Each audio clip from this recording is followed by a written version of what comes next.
Hello, everybody. Welcome to Peach State 180 on the All American Sim Racing Broadcasting Network. We are here at Atlanta. I am Peter Terrio, and in the booth with me is Nathan Christensen. Thanks, Peter. How are you tonight? I'm doing real good. Should have a really good race tonight. Good field, good track, a classic track, and back on the old surface. So this surface has produced many good races, and I'm sure we'll get one tonight. Yeah, hopefully throw a little monkey wrench in there. I think some of the guys thought we were going to the new Atlanta, but we're going to go with old Atlanta tonight with some tire wear for 180 miles tonight. So we should see who can manage their tires the best.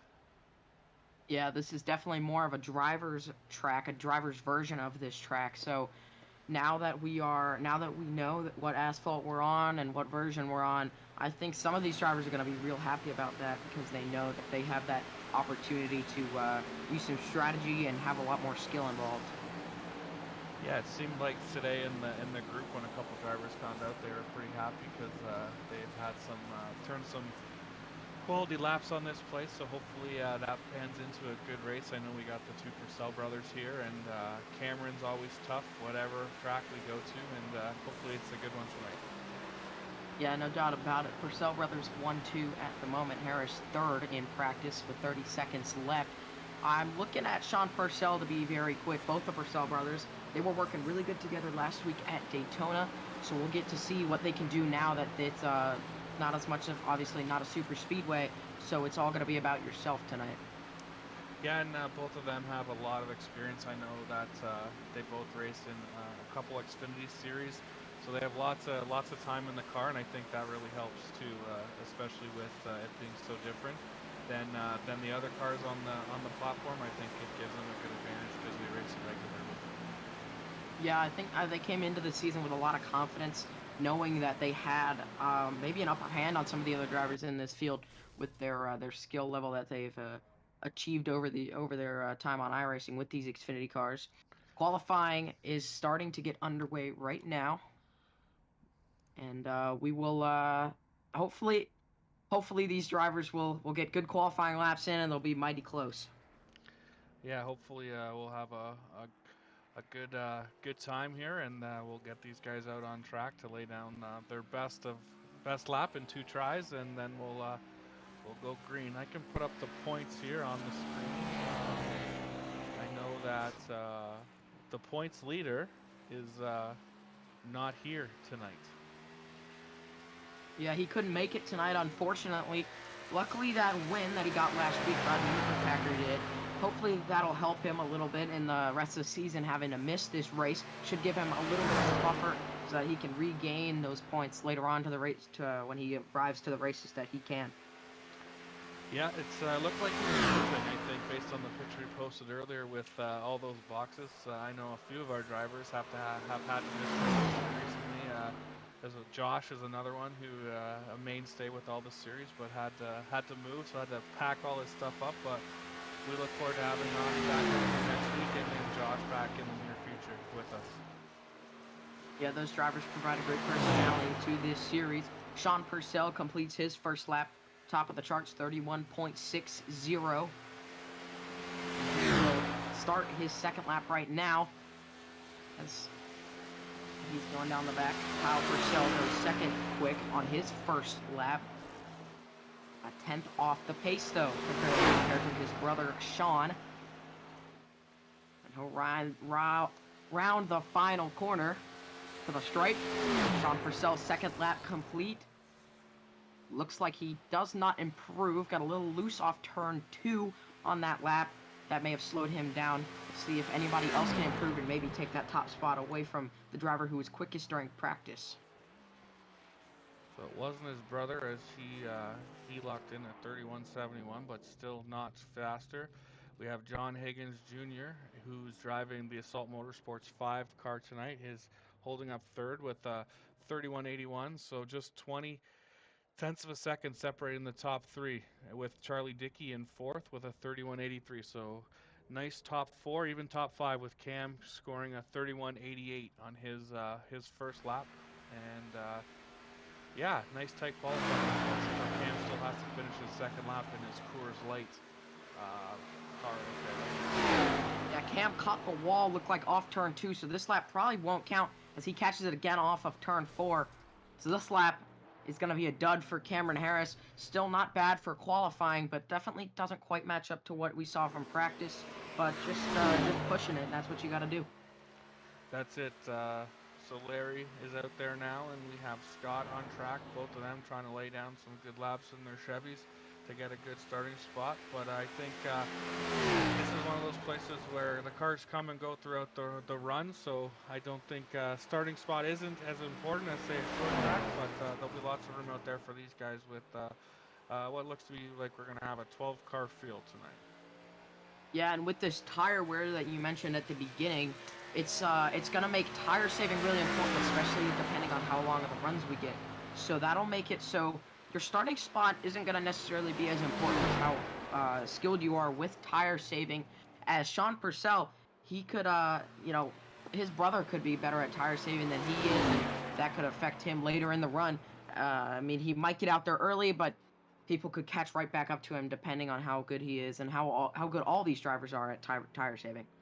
It's very true. So it looks like everyone but two cars have put in a qualifying effort. Robert Fox in the 9 and Adam Angerstein in the number 12 have not put laps in. We'll see if they do. They only have about 40 seconds left before we switch over to some green flag racing. So, yeah, Yeah, and that could be a strategy call. You don't see it as much as like we did last week at Daytona, but just maybe keeping it out of trouble early, maybe expecting some wrecks early. Some drivers, were not expecting this layout, as you mentioned, so some of them may not have gotten the practice that they thought they needed. So that could definitely play a factor in drivers' confidence and drivers' skill early on here. that's for sure. That's for sure. But as we count down the final 5 seconds here in practice, it looks like Sean Purcell is going to start this one from the pole and with his brother on his outside. Great job from Sean Purcell there. Good lap. And yeah, 10th quicker than his brother. And it looks like we'll do the grid right now. All right, so like we mentioned, starting on the pole is the '04 car of Sean Purcell, and beside him his brother Kyle in the 16. Then we have John Higgins Jr. in the 5 and Charlie Dickey in the 37. In the third row, starting fifth, will be Cameron Harris, and outside him in the number 14 is Scott Leonard. Then we'll have Larry Garnes in the number 20 and Brandon Robinson in the number 56. Tyrone Yo will start in ninth. Right next to him, David Hera in the number 15 machine. Robert Fox will start 11th. And next to him and on that final row is Adam Angerstein in the number 12. That is our race rundown here. 12 cars will take the grid here at Atlanta Motor Speedway. Should be a good one. Good size field and looking for good racing. Yeah, with it only being the first year for the series, obviously car counts are a little lower when the series first gets going. But looks like we have 12 strong competitors, and any one of them can pick up the victory here tonight at Atlanta. Yep, a lot of talented drivers in the field. A lot of drivers that might want redemption from Daytona, like those Purcell brothers who made a mistake on pit lane, costing them the chance to go for the win last week at Daytona. They are starting on your front row, so look for them to be trying to hold on to that lead as long as possible and trying to make it work. That's for sure. Like we said, last week's winner not in the race, so we're going to get our second different winner of the year in the series, and a win locks you into the playoffs too with this series. So it's good to get those wins early in the season to lock you into the first round of the playoffs. So even though like you mentioned earlier, even though Rodney missed the first race, he still has that playoff spot secured as long as he makes at least 6 of the first 8 races. Yeah, and that buffer zone is nice for drivers who, have stuff that come up in their everyday lives and can't make it to some of these races. I'm sure they appreciate that they get that opportunity. If they win, they know that they can make it into the latter half of the season. That's it. That's it. It's almost like we got eight races for fun, and then we get serious and go for the championship, right? Oh yeah, and I'm sure these drivers are probably looking at it that way too, especially Rodney. Rodney, now that he's got this win, all of the pressure's taken off his back, so he can just go for it, have fun. No, as long as as long as he makes the races, like you said, he's got really no pressure at this point. That's it. That's it. As the field circles its way turn four, looking for the green flag as they come out of turn four this time by.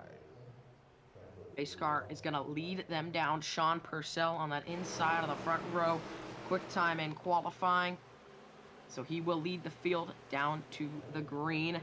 Getting ready to wave the green flag. It is out. And they all get a good jump. Dead even at the stripe between their front two. As they race off into turns one and two, it's the Purcell brother named Kyle who jumps out to the lead, but it looks like he's already out on this one. Let's see if we can find a replay here. Like Scott Leonard got involved in some sort of incident here on the start. Spinning the tires, maybe?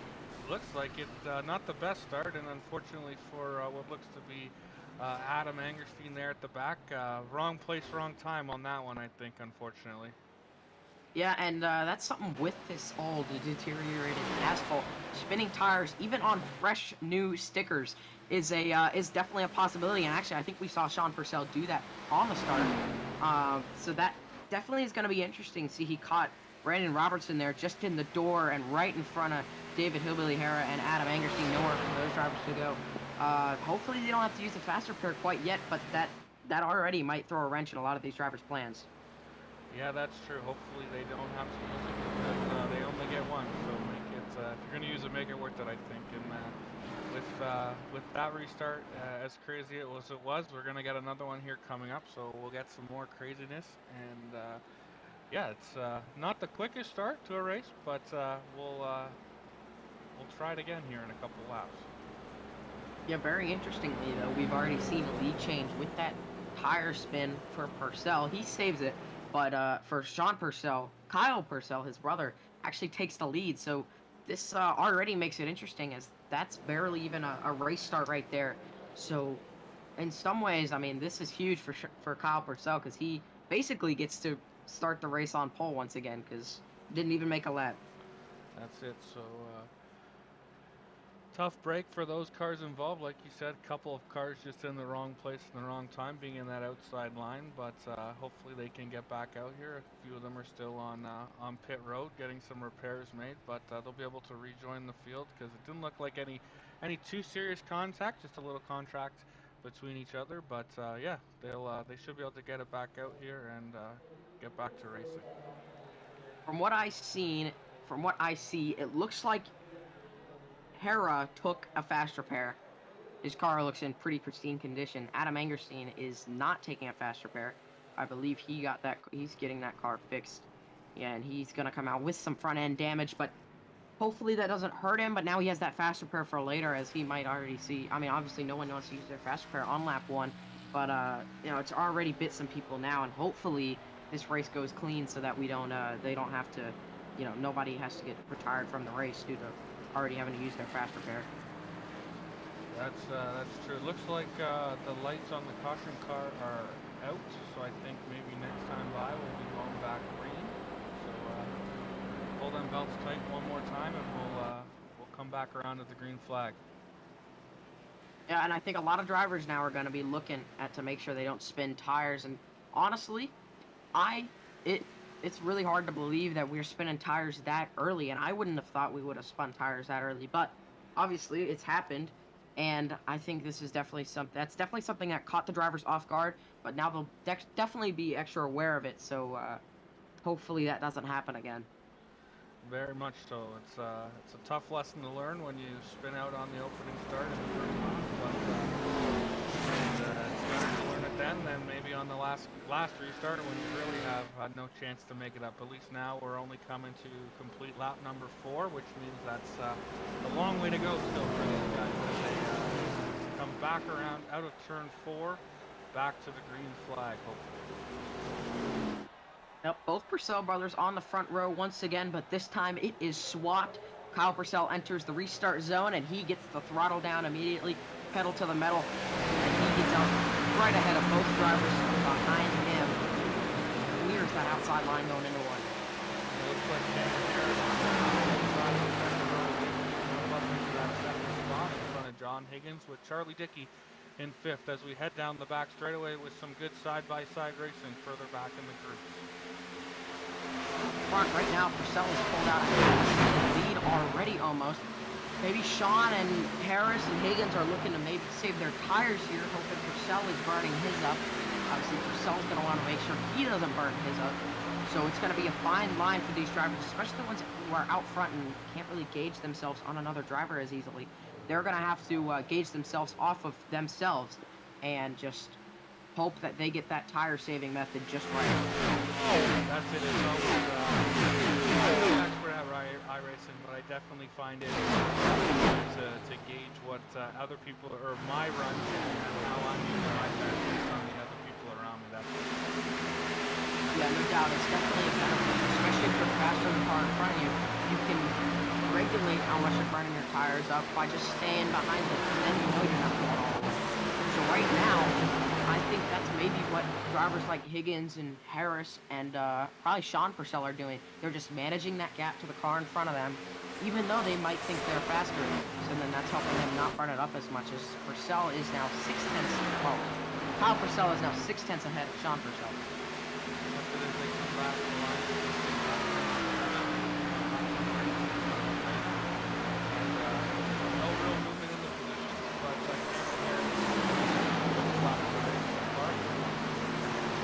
We know he isn't holding off on the throttle, just trying to maintain, I think, the position here, and we ride out the first fuel run.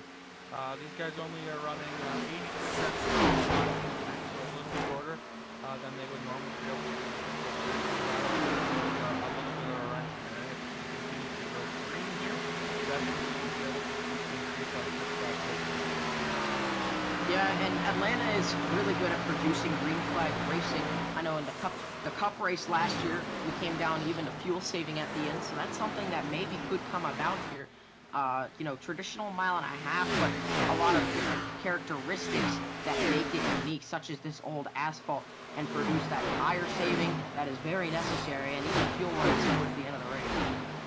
Yeah, I can. That race you mentioned, that was my first top three. It was tough. You really want to be out there going full when you have that chance to save some fuel and save some tires to get a good finish at the end. It's a little tough, but it was well worth it. Yeah, you never, in that situation, those three drivers, including me and also Nathan, as he said, we all were at the back going into that last run, and the winner of that race saved fuel immediately from the drop to the green flag. That was Kyle Martin, and he was able to win because of that. I ran out of fuel going down the backstretch on the last lap while leading because I did not save long enough. So you bring up a good point of needing to save every chance you get and never putting that behind you. That's it. Even something as little as saving under caution if it gets to that point, right? Shutting the engine off, using the clutch, coasting. It's every little gallon counts when we're running with less fuel on board these cars. So we'll see if it comes down to that. We have a steady finish there. We're crossing over the lap number 12. We're making our way through this race. Yeah, they're kicking off the laps, just riding around. Higgins has passed Harris right now. All drivers have really slowed down their times already. Purcell gets a little loose out of the corner, but everybody has dropped down into the 32s now, as they were just running 31.8 not too long before, only 5 or so laps to go. So everybody's actually gotten closer on lap times as these tires have worn out, as the leader is running very similar lap times to someone who is 9th right now, David Harra. So that's something, this tire wear might be starting to even out drivers who maybe burned up their tires even a little bit early on only lap 13. That's very true. It's always fun to see the tire wear and the cars slow down, and that's when we really get to see that. Got the knowledge behind the wheel on making sure they don't overdrive the car and finding that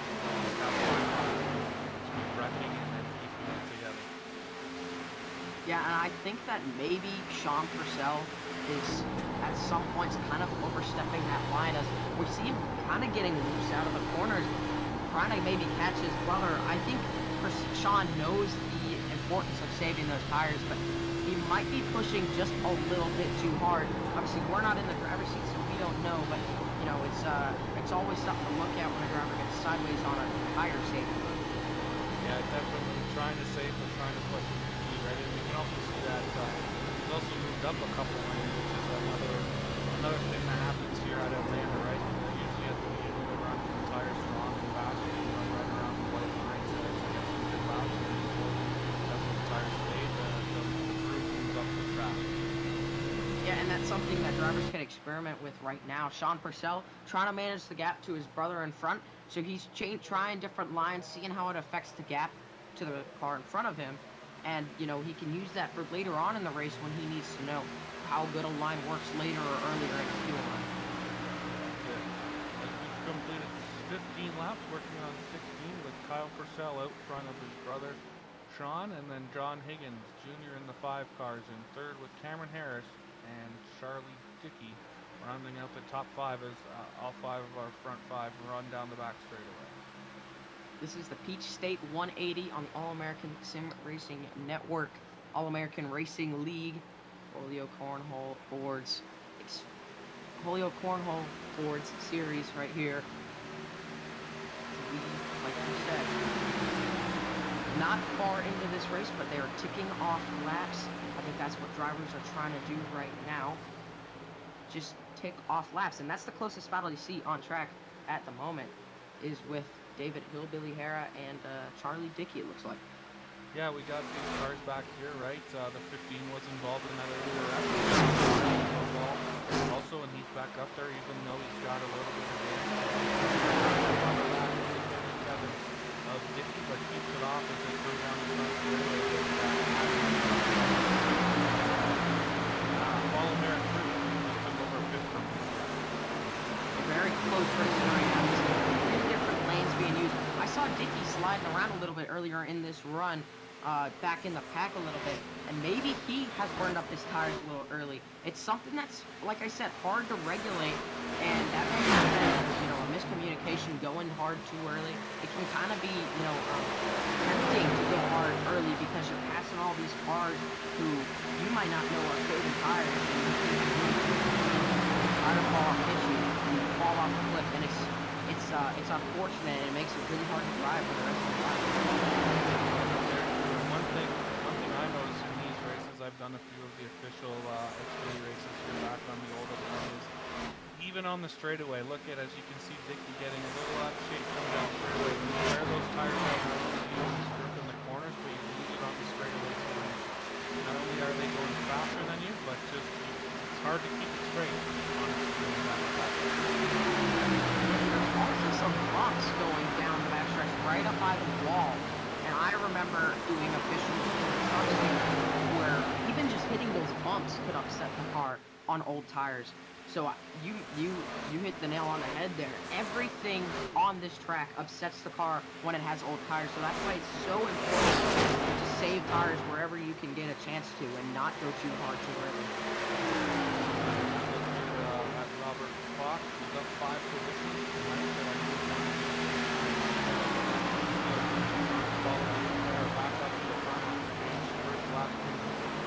Up front, it's still Kyle Purcell who gets a little loose there, coming out of 2 with Sean Purcell right there. Obviously, the gap hasn't really grown, but our lap times are already down to 33 seconds, and we're only 21 laps in here. So, tires are falling off, and it's making for some feisty racing, but that's what you want to see. And it's kind of the reason we picked older than give the drivers a test, and we want to see who can come out on top. Yeah, Sean is doing a great job right now managing that gap, especially for how far off he was, nearly a second off at the, you know, the high point of this run, and he's done a great job managing that gap and closing in now as maybe that tire saving, which, you know, extended that gap, that might actually be coming back to help him right now as he's down to 7 tenths per second, but it was 9 tenths per second. For sure, you can see the lead in the lane, and that car in front of him is getting bigger and bigger.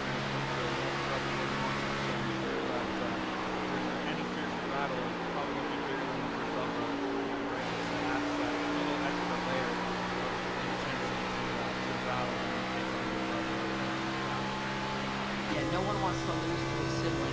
And these drivers, these two are very competitive. So that's something that they're gonna hold to them. They're gonna race hard. They're gonna race harder with their sibling, with their brother, than they are with anybody else, probably.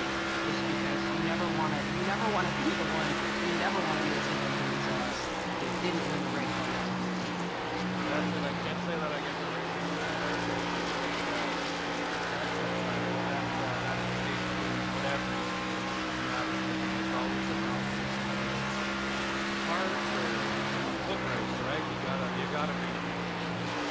Yeah, no doubt about it. I have a couple of sisters, and I remember growing up during the summertime, we would all these games we would play, and it was always if you didn't win, then it was unacceptable.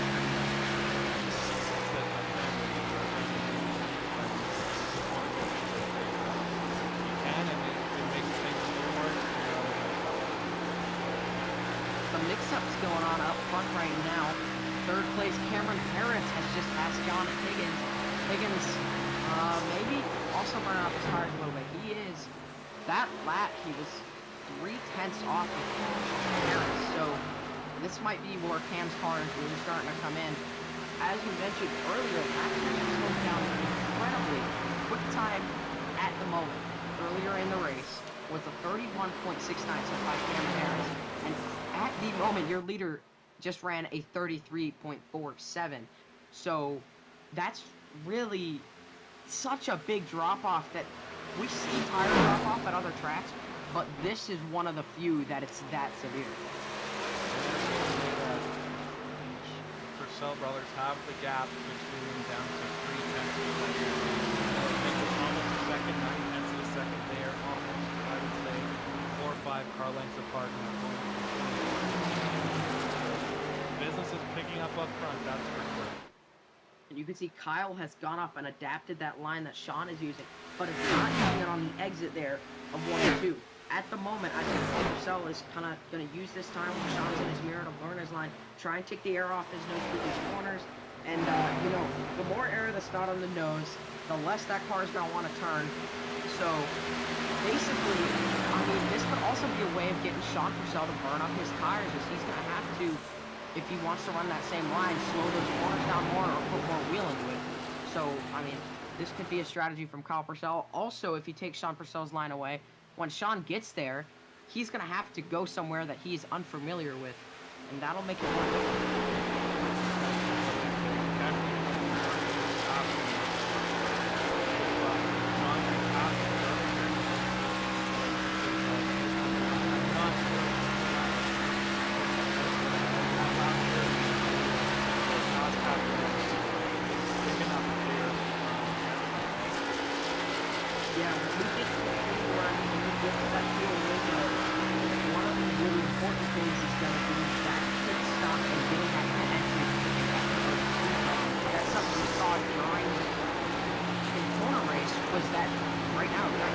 Two both made a mistake as they were leading the Daytona race entering pit lane, and so did other drivers, some spinning out, some spinning, and it all comes down to just being smooth coming in, and with that tire wear, the car's not going to want to slow down as much as it would on those fresh sticker tires as they're all gripped up. So that's something these drivers are going to need to factor in, as I assume most of them did their practice stops on fresh tires during practice. So yeah, that's another thing too, right? Getting the car woed down from 180 miles an hour to get on the pit road. Getting it rolled down from probably 150 on used tires at Atlanta is a whole other beast, and I can tell you I have not had a good experience getting to pit road in some races here. I think Kyle Purcell played a game with Sean Purcell as he's even that gap out. He may have allowed him, as I say that, I think Sean had a better entrance there. But Kyle Purcell allowed him to get close. Once Sean got close, Kyle has kept that gap even and is actually running better lap times than Sean Purcell. Not by much. Those top three are very close to him. But he's running either very similar or even better in some spots. So that could be a strategy play. Get Sean to burn up his tires a little later in this run, thinking he's gone far enough saving, and then pounce when you have that gap. That's it. It's It's definitely getting interesting, but we don't want to count Cameron Harris out either. We had some recruiting races for this series early in the year, and Cameron Harris at Iowa completely missed the pit entrance, and it didn't stop him from winning. He came back and won that race, so you can never count Cameron, no matter the circumstances. Obviously, the defending champion of the Cup Series, picking up the win last year at Phoenix to clinch it, and he's looking to make a name here at Atlanta in the Cornholio series. Yeah, he's a really great driver. Cam is. He's very talented, and he's definitely gonna have something for these drivers. You see Sean Purcell pounce on the inside of his brother Kyle. I may have stated correctly what I said there. I don't think Kyle was playing a game with him. I think Sean was holding back. He gets loose through the trials there, but he's Kyle. Yeah, that's that bottom line coming out of fourth. The 16 car get back out front, but he didn't put much distance between the 04 because he's still right there as they come down the back straightaway. Yeah, he got about 0.2 of a second back ahead of him. So back to where he had it before, but I think Sean, now that he knows that he can get right next to him and that he just needs to complete the pass, I think he'll be a little more, enticed to actually get it to move and get it done early so that he doesn't spend, these next however many laps we have on the fuel run just trying to burn up his tires trying to pass his brother. Plus, he did it once. He knows he can get to his door and almost get by him as long as he can figure out the exit to turn 4. It's hopefully he can make that pass successful and we can have a new leader. But right now, it's still Kyle out front in the Toyota over Sean in the Ford 04 with Cameron Harris, John Higgins, and Robert Fox now up into the top 5 from his 11th starting spot. This run has made, it looks like David Harris into the pits. This late run, as he might have an issue with, he just locked up the brakes very bad coming into the pits and actually hit the inside wall. I was about to say that this late run, has really shaken up lap times. Drivers like Kyle Purcell and Sean Purcell, while they are running quick, that lap they were quickest on the track, but laps prior, drivers like Robert Fox and actually Larry Garnes have been quickest on the track. Hera was quick early, but then kind of burned his tires up, so, that's really shaking up lap times. That's it. They got pretty close there going into turn 1 and coming out of turn 2. The battle is definitely on up front with these two Purcell brothers as we dive off into. Yeah, 37 laps going to be complete when they come to the line here. I think we saw some of that, that brotherly competition going on right there. As they are all over the track trying to find a line where the other is not. So, I mean, that could be what we talked about earlier. They're going to be driving maybe even subconsciously because of who is ahead of them and behind them. That's it as we work, like you said, work lap number 38 down the back straightaway. And in the back of the shot, Cameron Harris is still down him out, that's for sure, as we work through 3 and 4. And stops are coming up shortly, possibly, but if not, we'll continue to watch this battle up front so far. Yeah, it looks like maybe Sean has used up his stuff a little bit. He's fallen to half a second off of his brother, or maybe he's, just preparing for that pit stop that might be coming up here. We saw Hera come in. If Sean is getting ready to come in, he might make a late charge to have a really good in lap and then make sure he's got that gap as low as he can. But right now, that gap is extending and by quite a bit.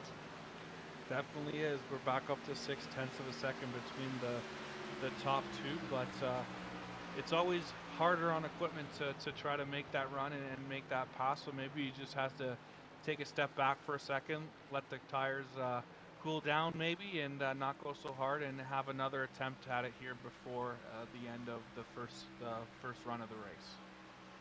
Great battle going on back here right now between Robert Fox, who just cleared these guys, but Larry Garnes, John Higgins, and Brandon Robertson, they're all battling in the back, obviously away from the leaders, but drivers are starting to come in. Yeah, it's definitely fun to see the battles all over the track. Looks like both Kyle Purcell and Cameron Harris are down on pit road. So I guess we know that the pit window's roughly about 40 laps, maybe 38, 39, because we ran those cautions earlier. But pit stops are underway for the leaders. And now let's see how long Sean stays out. And as I say that, down pit road he comes behind the 2 of Tyrone. Locked up the brakes a little bit there. Hopefully he didn't speed. Hopefully it wasn't a last-ditch effort to get that car slowed down. Kyle Purcell is off pit lane without any issues, it looks like. So he makes a clean pit stop. Cameron Harris looks like he does the same, coming out 2.5 seconds or so behind Kyle. It'll be interesting once they come up on this racing surface who is going to come out ahead after a couple laps. Robert Fox inherits the lead as he stays out. That's it. Robert Fox is stayed out there and hasn't come in quite yet, so he's looking to possibly come in the next couple of laps. There's how much you can save, or if Kyle and come in for Sean's hand, right? Trying to get the undercut to get some fresh tires to put them down between him and Sean, but it looks like that after the pit stops, as they get back up to speed, Kyle has come out in what'll turn out to be the lead, right, with Fox and Higgins still left to pit. Yeah, and Sean actually uses the spot to Cameron Harris, so that outlap they gain on those fresh tires is hugely beneficial. That's something you guys are going to want to look at later on when they have to inevitably make another pit stop. If it's under green, that undercut, using those fresh tires on that outlap is extremely important. Obviously, you won't have them later, but just one lap of a difference. One lap of a difference makes a huge difference in the timing and positioning on track. And Sean Purcell is way far back from Kyle Purcell, who entered only half a second or so behind. And with the new fresh tires, Cameron Harris at the new quick time is Robert Fox, and the 5 of Higgins jump down to pit road. Higgins hits the inside wall as he comes to pit road. Hopefully not too much damage, but like we talked about, not an easy pit road to get on and off of with fresh tires, yet alone 45 lap old tires. But look for Kyle Purcell to come out of turn 4 and retake the lead as he goes down the front straightaway with Cameron Harris, and now Sean Purcell back in third spot. The lap car between him, the 14 of Scott in there as well. Yeah, we saw Hera do the same thing that John Higgins just did and hit that inside wall. So that, I mean, those old tires, they're gonna be so coming in when you're on the brakes that hard, it just kicks that back end out. Now we've seen 2 drivers do that. So spinning coming on the pit lane, it's actually something we saw at Daytona, but it's a lot more costly here, as that inside wall there is there to catch you, but that can be unfortunate in some circumstances. Definitely a tough place to get onto pit road, no matter what type of car you're at. But with the worn out tires and really lose the traction, it makes it really hard to see Cameron Harris here coming out of turn 4, and in the back of the shot a little bit you can see the 04 from Sean Purcell trying to catch back up to the 27 and try to get back into that second spot that he had lost in the pit stop sequence. This is pretty unbelievable. The top 3 are extremely close in time. Your top 2 both ran 31.87 that time by. Sean Purcell quickest out of the top 3 with 31.84. So those top 2 are so close right now in lap times. It's going to make it really hard for Cam to catch him.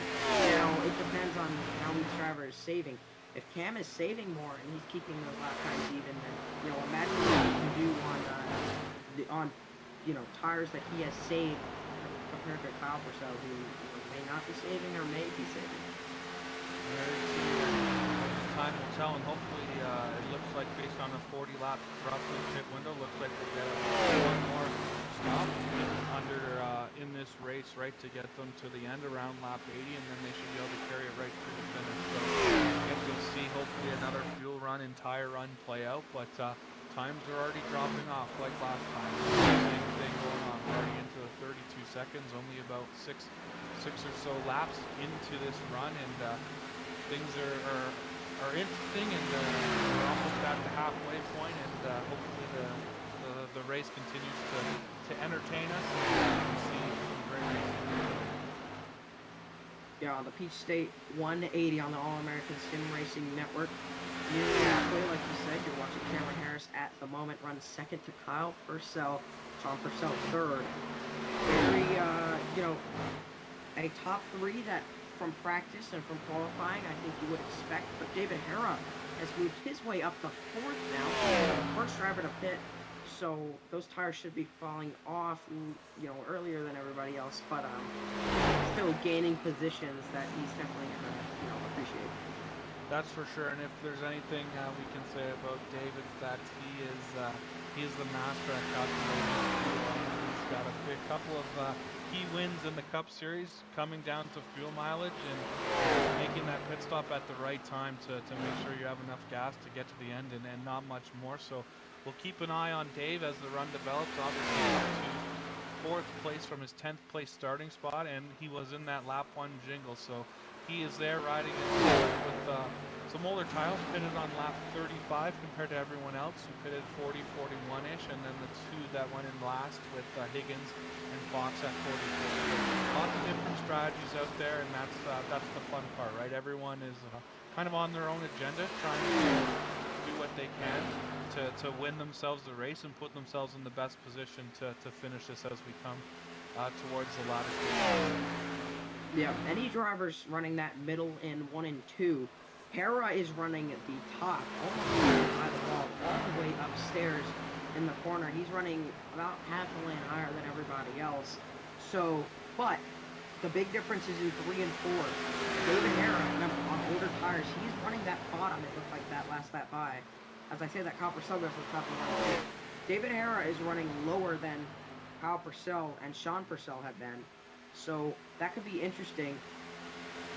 Kyle Purcell last time by ran the middle. David Hera, the time before this one by, ran the bottom. So it definitely is interesting how drivers are changing up their lines and the different lines we're seeing around the track. That make this track so good and have such good racing because of the lines work and experimenting with different lines does things to your car. That's it.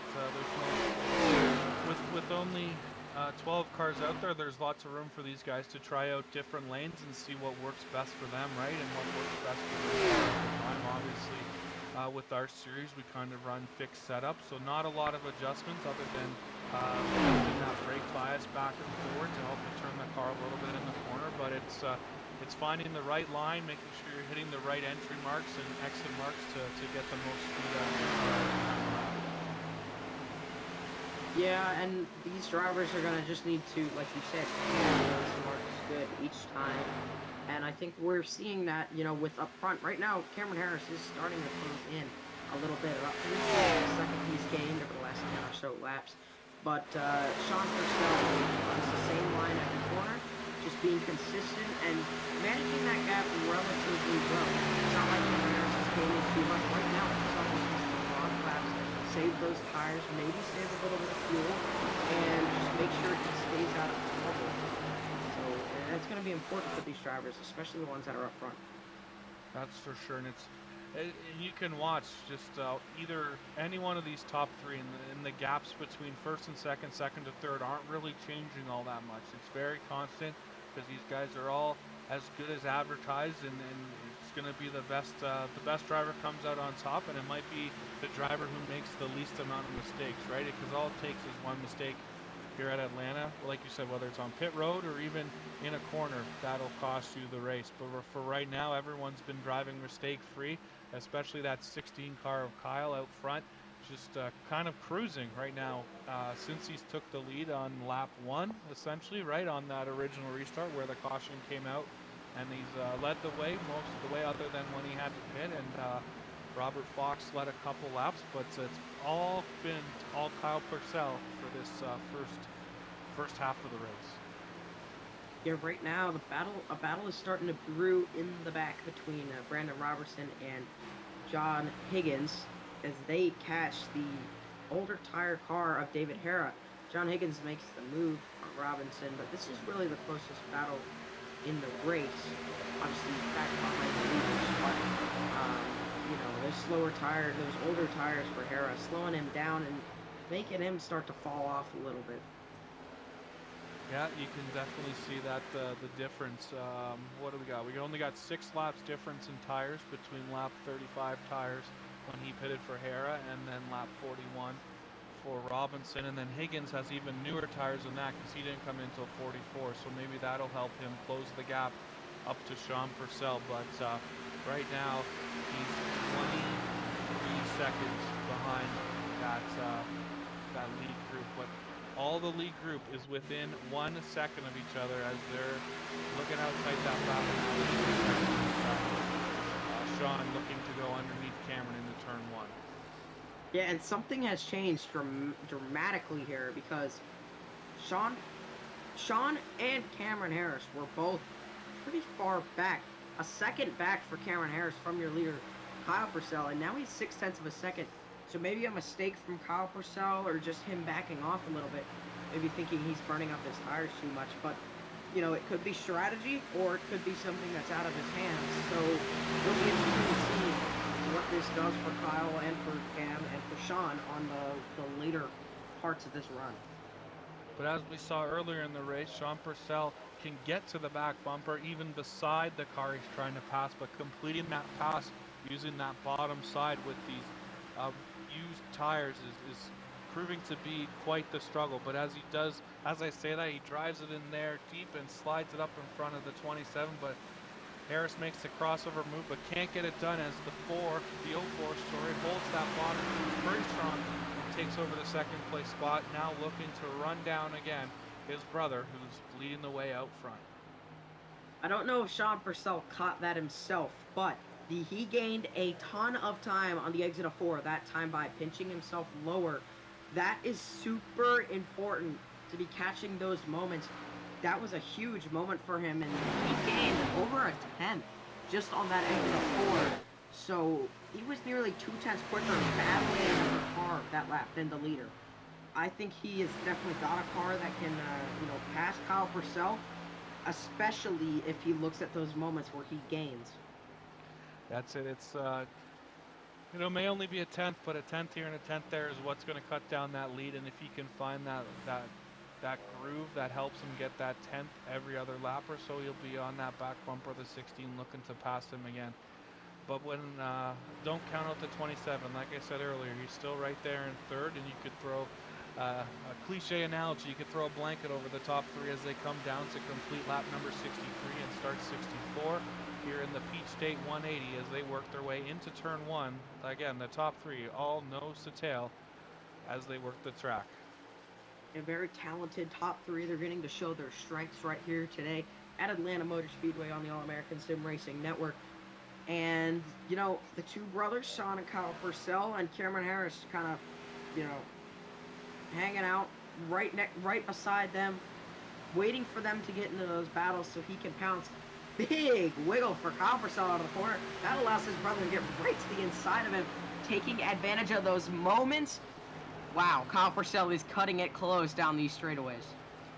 He's not cutting his brother any slack, that's for sure. They get into each other. Oh no! The 16 and the 20 contact. And the yellow is out.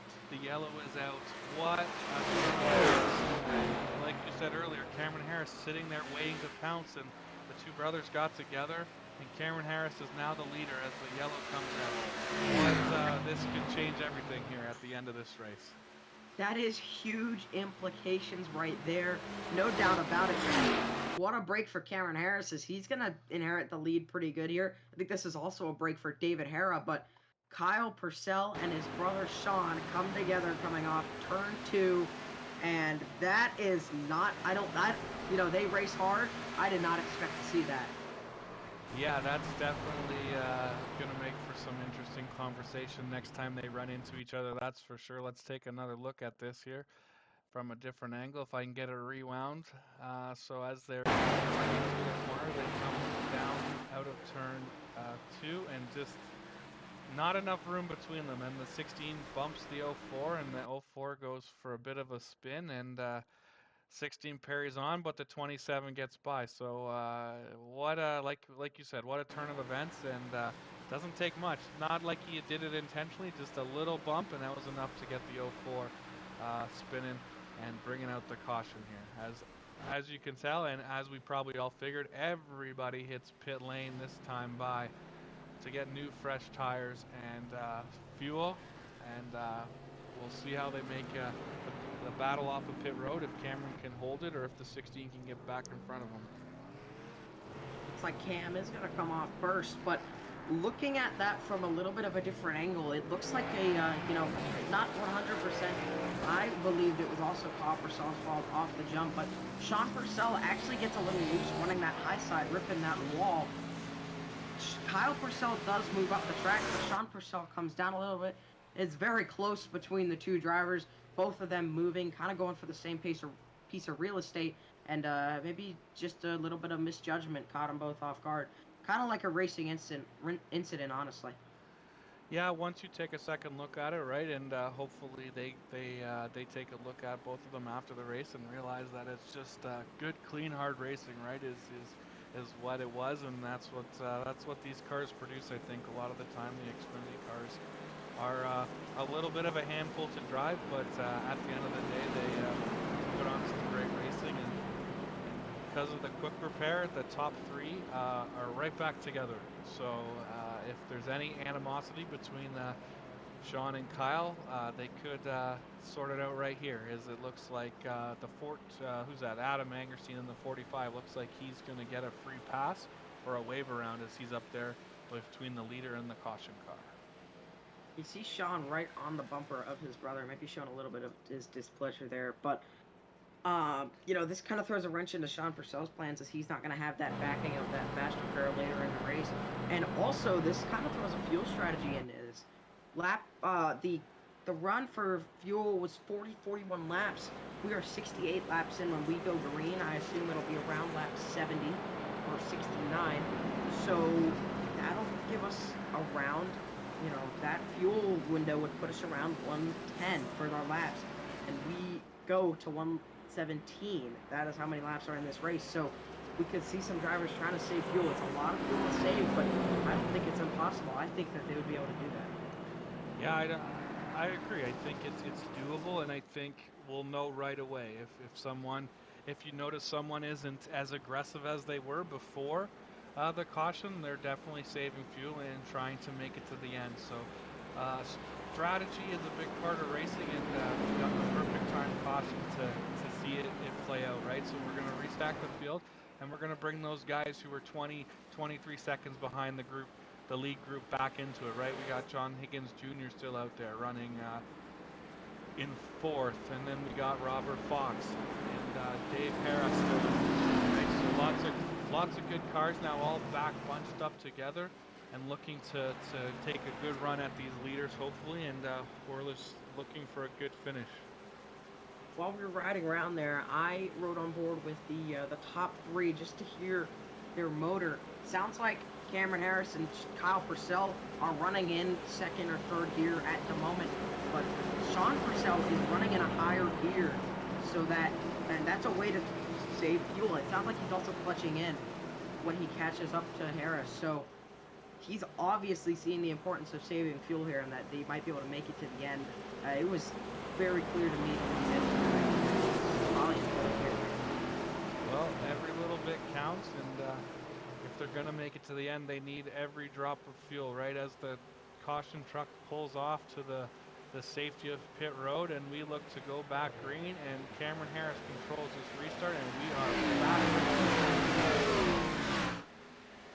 Some contact in the back, and a wrecking back there, and the caution is going to come right back out. That was David Hara, who I think got some contact from Robert Fox, who hit the wall on the restart there. That's going to be an interesting one to look back at, as we will see her in just a moment. Let's see here. We'll go to the yellow flag. First time working the replay system, so just bear with me. All right, we'll keep an eye on the 50.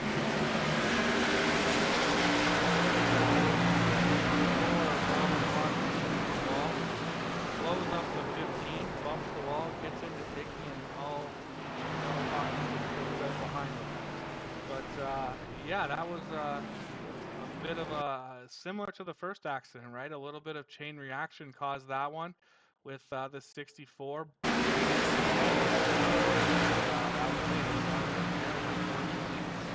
buddy in the 15 got the worst of that one. Hopefully he still has a fast repair left and he can get that that front bumper put back on and get back out here and join the field. Unfortunately for David Hara, I think he used his early in that lap 1 incident. A very similar incident to that one. So, you know, kind of weird he's been involved in both of those. Just kind of looked like, you know, everything, all, like you said, all the chaos broke loose all at once there. And just kind of caused everything. It's kind of hard to tell exactly what went on there, besides the fact that obviously Robert Fox got the wall and stuff happened behind them. I don't think that's Robert Fox's fault. That the stuff happened behind him, but you know, it's kind of hard to tell not being in the driver's seat and not being in the driver's head. That's it. It's tough, right? You see these restarts and you think to yourself, what's going to happen? And this is 2 restarts now this race where things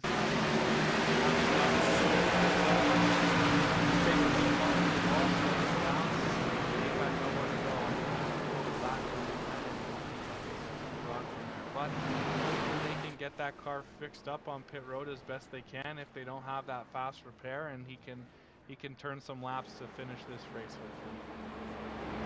Yeah, Harris sitting in his box right now, along with Robert Fox, Scott Leonard, and Charlie Dickey. So these drivers are probably getting that damage repaired at the moment. Harris coming back out on track. He is just pulled out of his box, but no front bumper for that number 15. Scott Leonard comes out right in front of him. Obviously, this is going on right in the back, but David Hara, no front bumper for that car. There's probably some sort of other front end damage that hopefully doesn't hurt him too much. He looked like he had a very quick car, and as you mentioned way earlier in the race, he's very good at this tire shaving stuff. So, you know, this is a track that fits him really well, and unfortunately, looks like his chances are starting to dwindle. Yeah, not the best to be out here without a front bumper. Aerodynamics, obviously a big part of these cars here at these 1.5-mile tracks. If we were at Martinsville, maybe not so bad, but here he's might be in trouble with the lack of downforce. But I know Dave is not a quitter, and he's gonna give it all he's got to try to finish this race and get as many positions as he can and hold on for the best finish he can. Yeah, you're right. He's not a quitter. He's a, you know, Dave's a really, really fun to have up in the booth as he was here last week, and he's really fun to race on the track. Very hard racer. So, like you said, he's gonna stay in this one and try and get the best finish he can, and basically just try and survive, try and be there at the end. That's it. As we, I think we should be coming up to the white flag. I think this time by, they're still single file with the 04 giving a little bit of a how do you do to his brother in the 16. So we haven't got to see that shakeout yet. Hopefully we can. Oh, now they're really bumping into each other. What is going on, these guys? Holy cow. Yeah, Kemper's flaring. Still got 40 or so laps to go in this race, and drivers are, you know, upset. You got to still survive to the end, guys. But I think that's, at this point, that's probably, you know, knowing those guys is probably just a little bit of a, you know, a playful nature in that. Obviously, Sean Purcell's still probably a little upset at his brother, as I would be too. But you know, I don't think that. I hope that's the end of it, and hopefully these guys can race it out clean.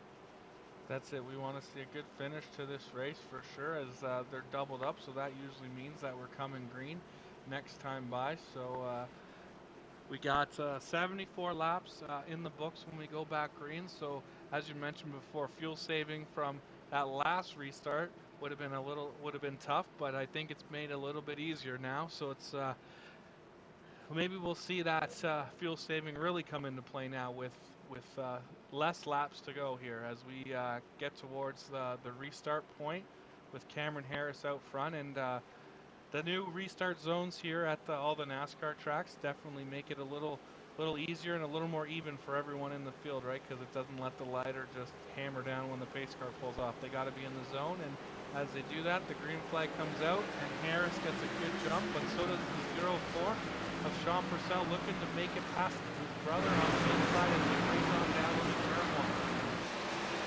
Into turn 1, Kyle on the outside here. See if he can slide up. Kyle's going to get the run on the high side. Sean gets right up in front of him. No mercy to the inside. Back goes Kyle. Side by side down the back to the corner. You saw maybe a little bit of an aggressive blocker off the corner for Sean. But, you know, he's not really going to hold back anymore. He's already gotten, you know, there's already stuff going on between him and Kyle. So he's not really going to, you know, let him have any advantages here. That's for sure. We almost saw a replay of what happened coming off there. An accident happened, but thankfully those guys kept it together, and the 16's now back in front. But just as I say that, the 0-4 goes ahead, and we go back down the back straight away with them side by side.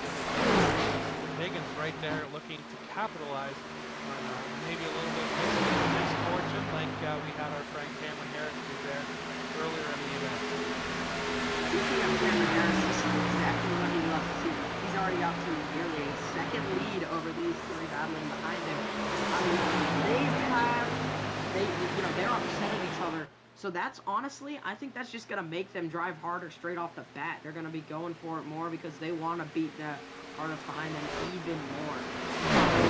This is exactly what Cameron Harris wants to see. He can check out, he can save what he needs to save, and if he gets out to a good enough lead, he can really hardcore save fuel because he can use that lead buffer zone, save a lot more per lap because he's going to have where drivers are going to be right on the bumper.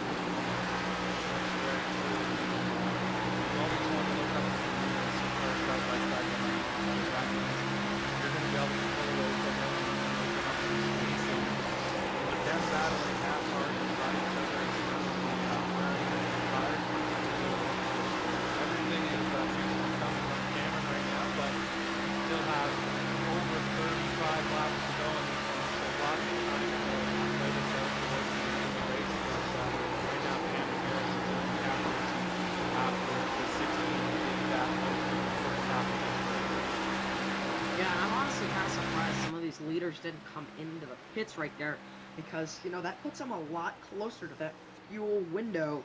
Only if they had pitted there, would have only been about 2 or 3 laps they would have had to save on fuel. So kind of surprises me they would come into fuel going in because I mean, honestly, that's what I would have done.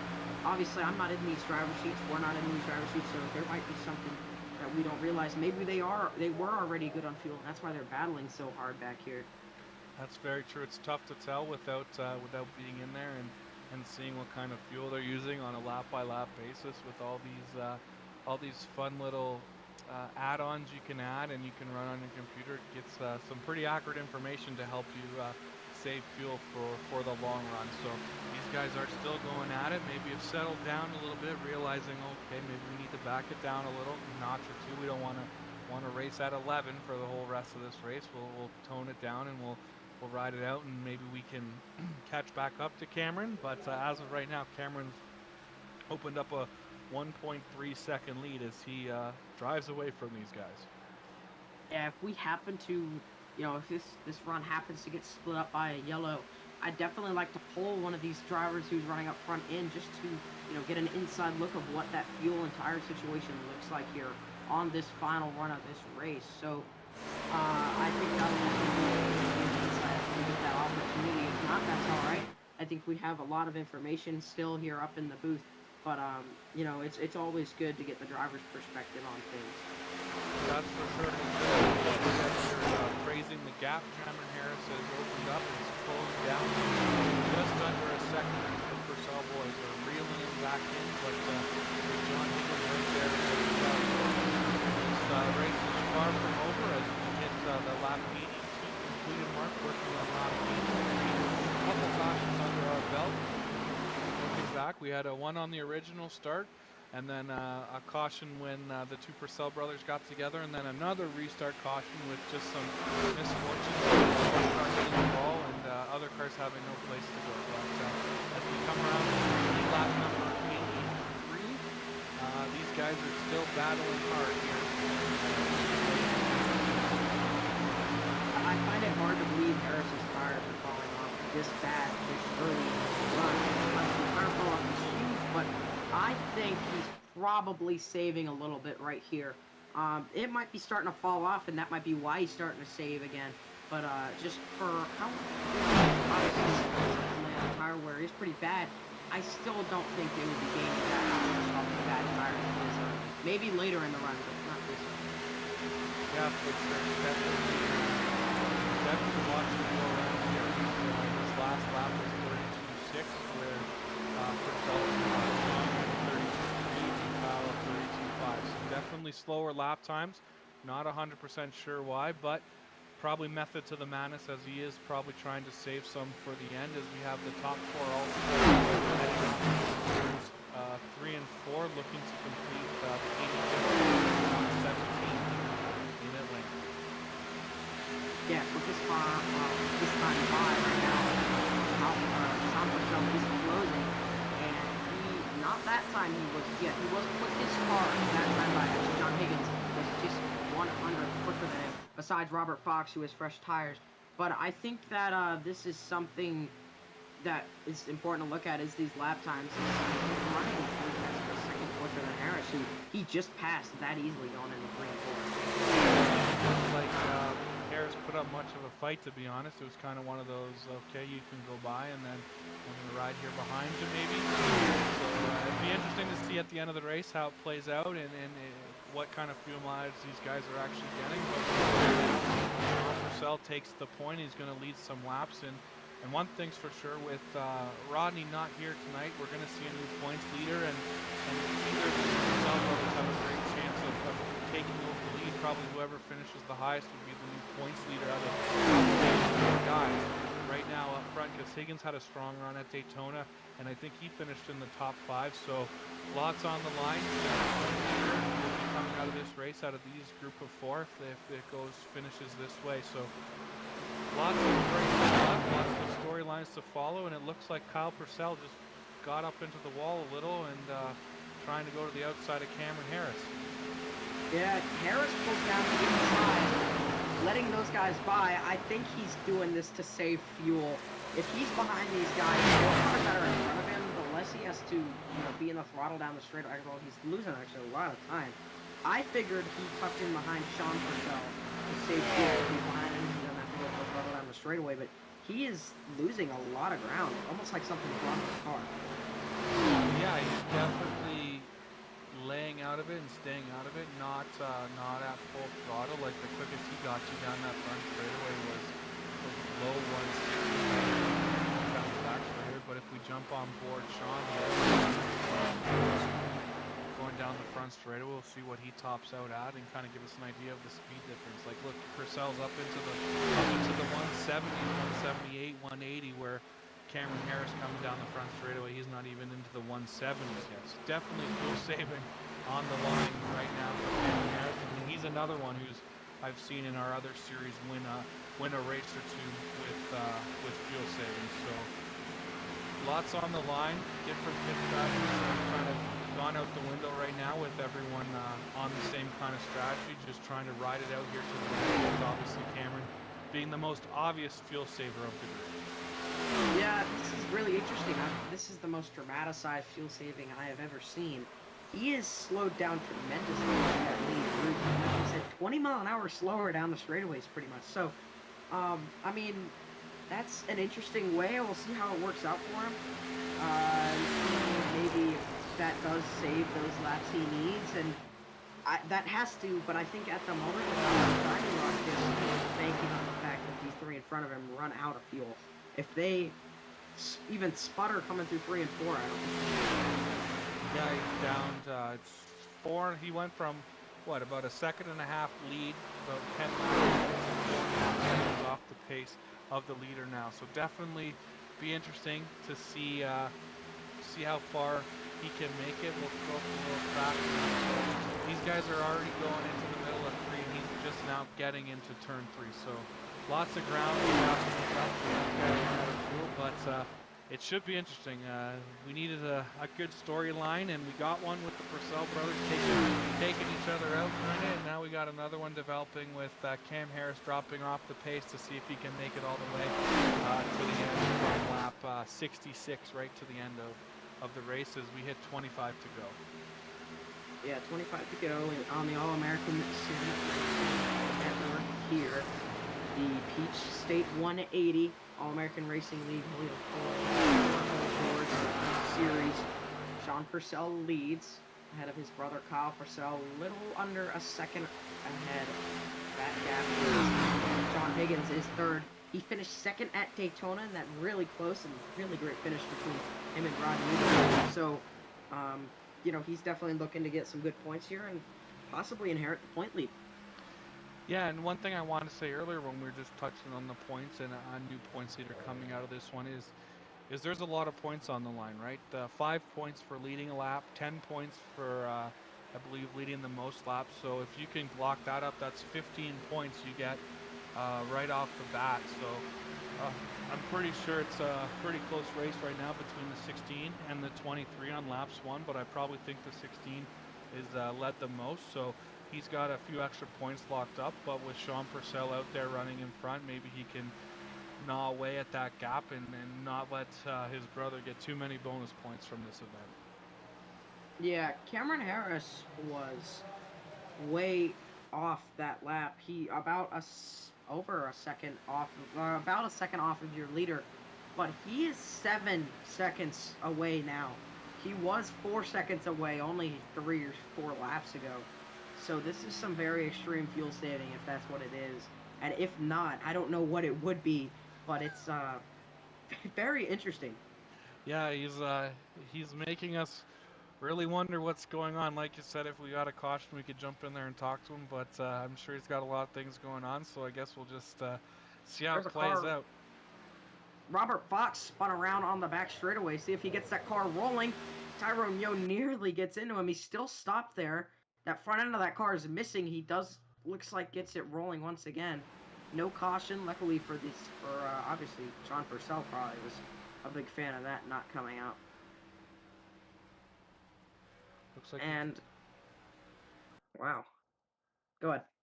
he just got up into the wall and the car got loose, and then it was around he went, similar to the kind of spin that the 04 took. But yeah, no caution on that one as he stayed off the track, and no one came close to hitting him. So, like you said, I'm sure Sean out front was pretty happy with no caution on that one for sure.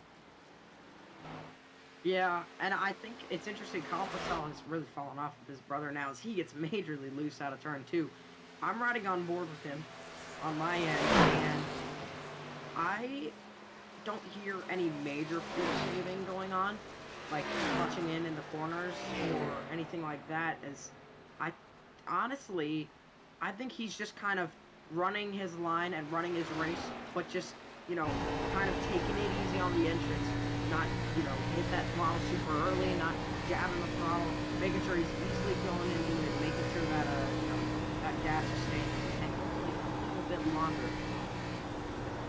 That's for sure. As we got 19 laps to go, and we're on board now with Cameron Harris. If you can see, his tach barely goes over 7K. He got it up to 8K going down the back straightaway, but last time down the front straightaway, he was barely turning over 7,000 RPM. So definitely fuel save mode. Definitely falling back 11 seconds off the pace or off the leader on the 31-second lap. He's almost half a lap behind the leader here with 18 to go. So hopefully he can pick up the pace soon to close that gap, or the 3 cars in front of him run out of fuel before before the last lap. Because like you said earlier, as far as he's back now, he's going to need those guys to run out, maybe coming to white, if not sooner, to catch them. That's for sure. Yeah, nearly 2 laps ago, Cameron Harris ran the slowest lap on the track, besides Adam Angerstein, who was coming out of the pits. That's the only driver who ran a slower lap than him.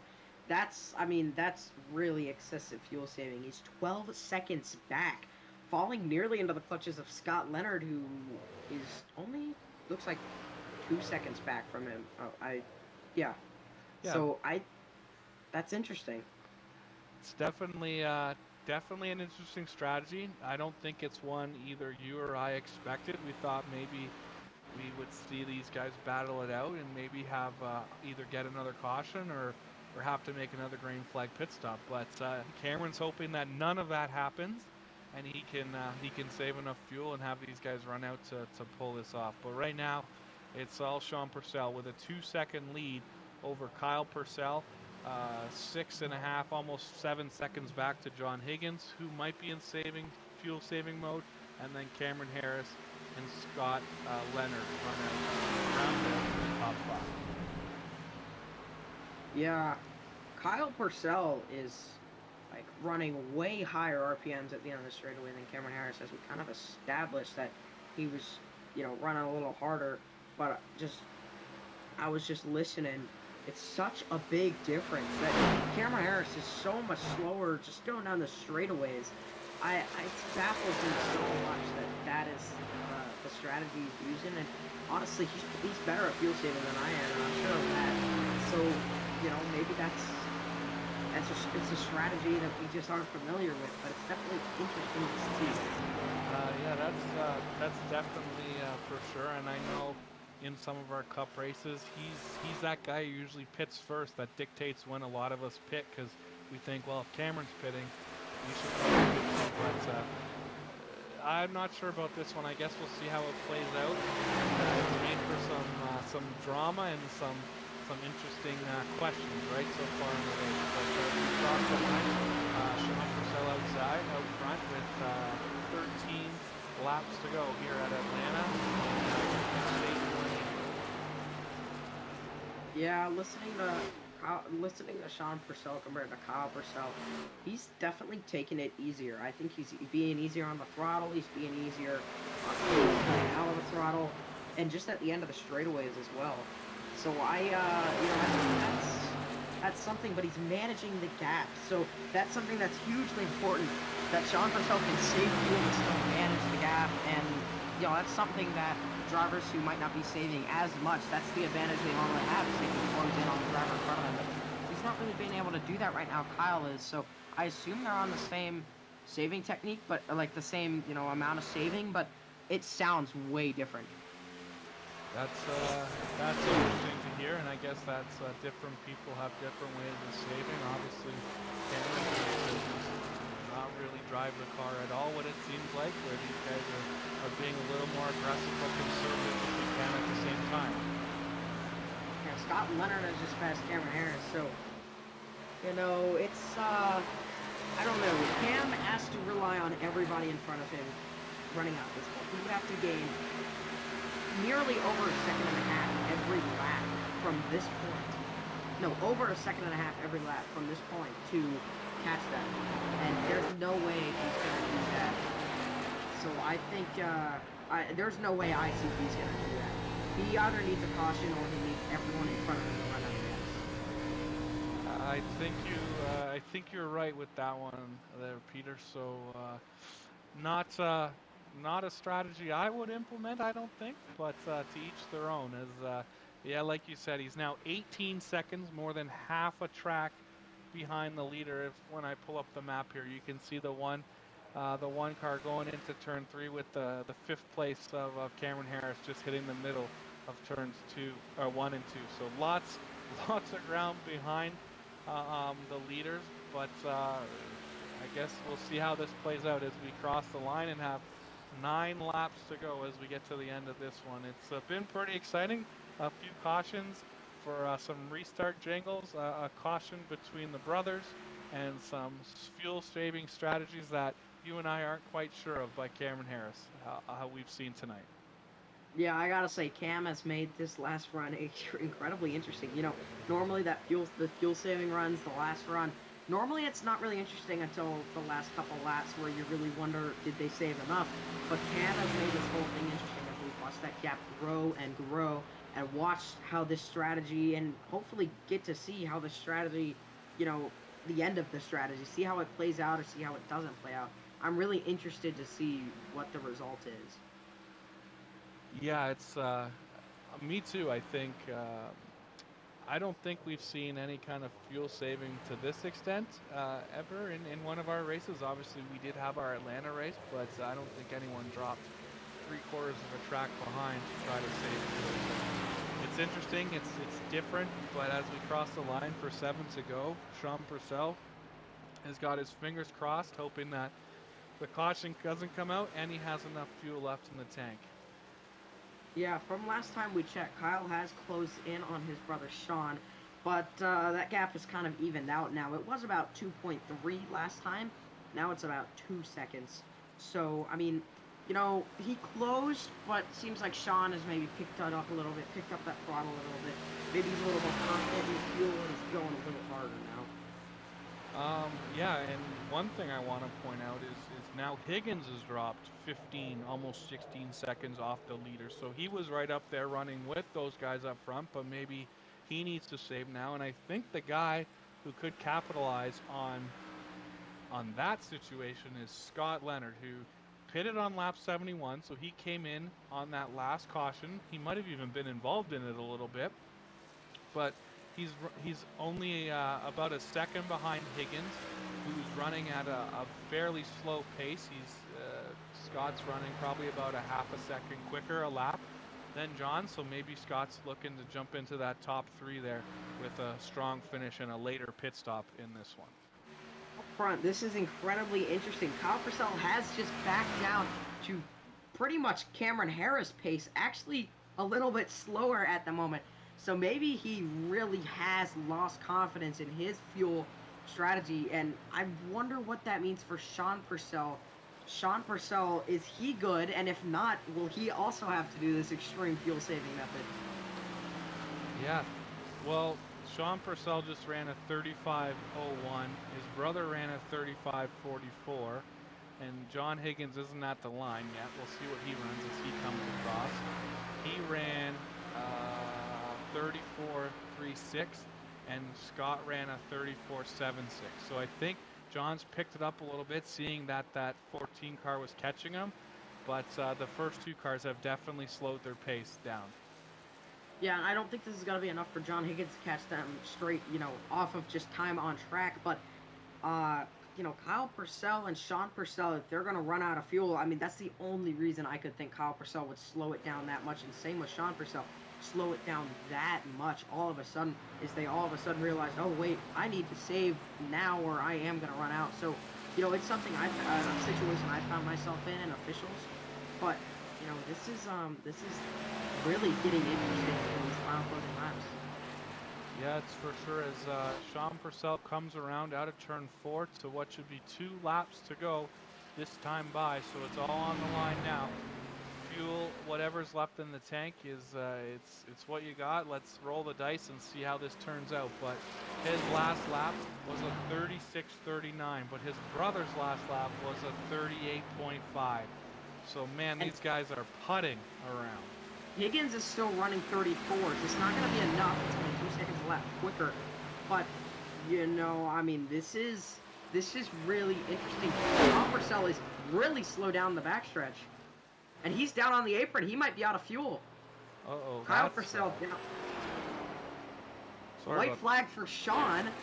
Kyle Purcell is in the pits. He's out of fuel. Can Sean make it back around? That's definitely not what he wanted to see after a solid opening stint to the race, the first probably half of it. Now he's out of fuel, and as Sean goes down the back straightaway, he seems to be okay so far, so hasn't run out yet, but I think at this point he's got a 10-second lead over Higgins, and even if he does run out, he might still be in good shape. But here he comes off of turn number 4 to pick up what should be the checkered flag here at Atlanta. Sean Purcell plays the fuel game, gets the win. Cameron Harris, I think we got to mention, ended up 3rd. Actually, 2nd. I think John Higgins ran out of gas on the last lap. He's limping that thing home. Will he make it to the line before... Will he finish 3rd? I believe he will. What a interesting finish. I mean, that is shades of the Cup race here last season.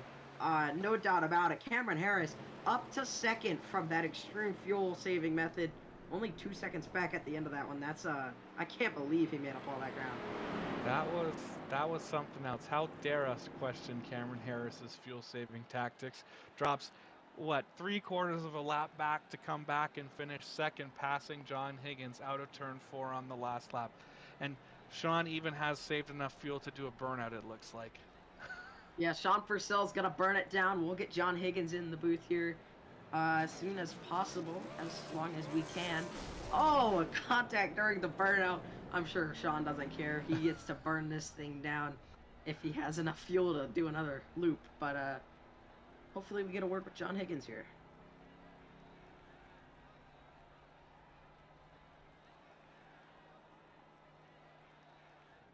John Higgins, this is Nathan and Peter up in the booth. You got us.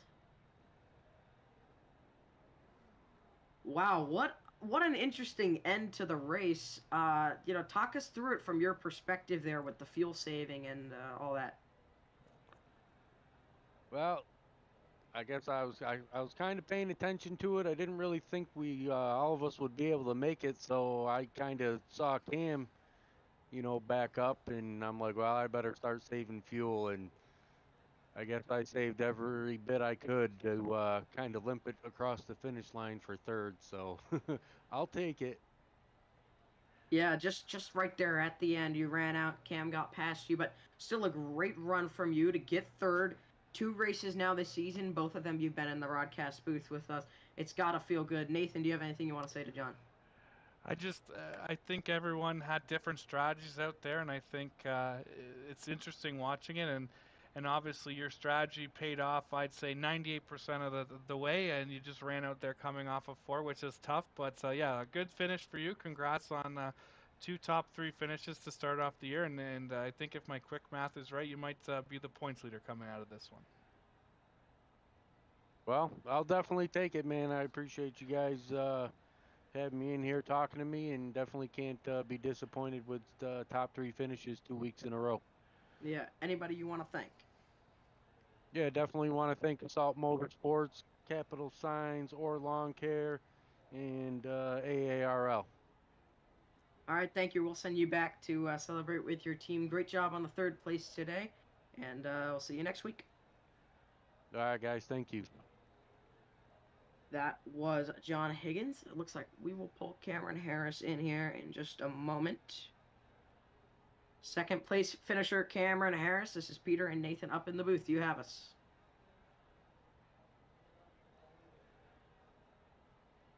Cameron Harris. This is Peter and Nathan up in the booth.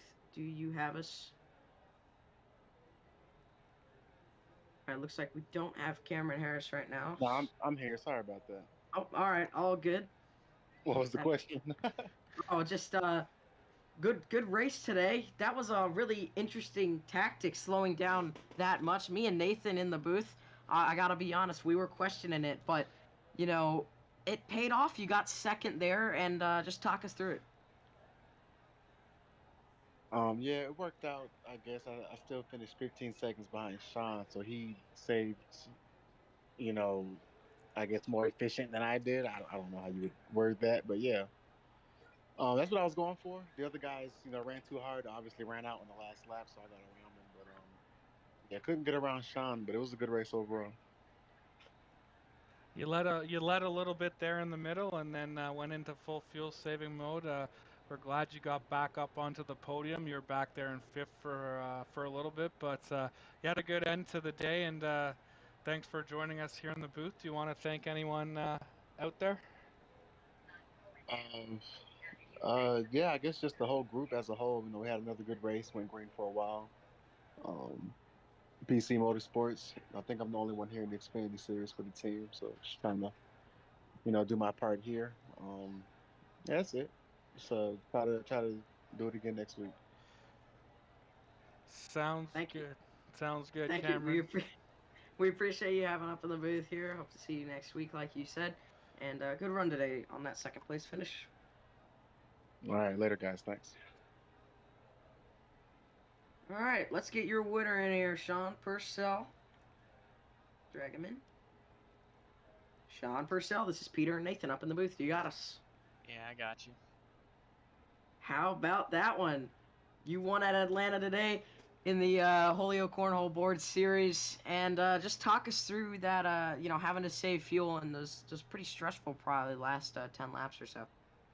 Well, I was keeping a somewhat eye on it, and once I got like a 2 second lead there with like 25 to go, I was saving a little bit, but I knew it wasn't enough. But I know the people behind me were using it up, and I saw them starting to drop off more. And you probably saw it the last 10 or so laps, 7 laps. I was all the way at the bottom, half throttle all the way around the track. Just wanted to make sure. And unfortunately, I barely got any donuts in because it started sputtering right as I started my donuts. But we'll take it. Hey, as long as you make it over that line when the checkered flag comes out, that's all that matters, right? Talk us through the little bit of a run in there you had with your brother in the middle of the race. Just not enough racing room for you guys, eh? Well, first round, I tried to pass him, and he pinched me down, and I was pretty much drifting the car half a lap. And it's at the end of the day, he can do that, but I wasn't thrilled about it.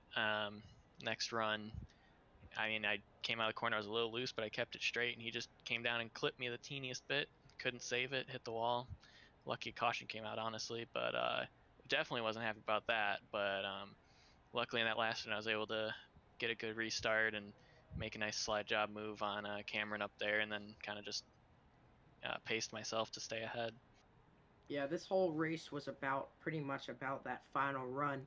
And I mean, at what point did you realize you needed did you realize you needed to save immediately from the drop of the green on that final run there, or were did you think you couldn't make it, or did you think you were for sure going to make it?